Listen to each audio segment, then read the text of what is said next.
दशपूर्वेषां दशापरेषां मध्वंत्यानां शाश्वत विष्णुलोके निवाससिद्ध्यर्थं कन्यादानं तुभ्यमं संवर्धते नमः దంతానం చెప్తున్నాం కదా ఏదో లీలా కళ్యాణం అంటే ఏదో వేళాకోళాన్ని నవ్వుకోవడానికి సంతోషంగా ఉండేది సరదాగా చేసేది కాదు దానికి అంతంత అర్థం ఉన్నది ఈ లీలా కళ్యాణం చేయడం వల్ల చెప్పారు కదా చదువు ఉన్నటువంటి కావాల్సిన వాడు చదువు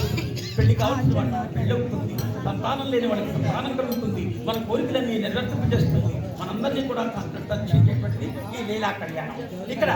ఈ కన్యాదానం ఏం చెప్పారు మంత్రాల్లోనూ దశపూర్వేషాం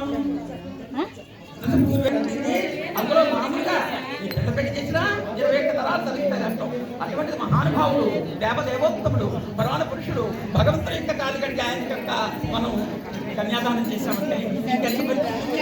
డబల్ ఉంటుంది ఆ గుడి ముందు చేసుకుంటున్నామంటే ఇంకా డబ్బింగ్ మొబైల్ ఉంటుంది అత్యధికంగా దాన్ని మనకి ఇచ్చేటువంటిది అది ఇలా కానీ అంటే అట్లాగా చేసుకునేది కాదు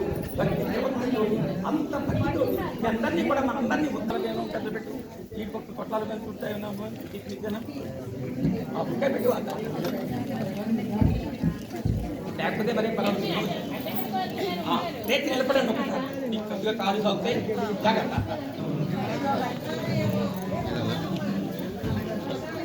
ఆ పళ్యాన్ని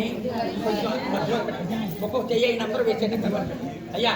ఆయన దగ్గర పట్టుకొని చెయ్యి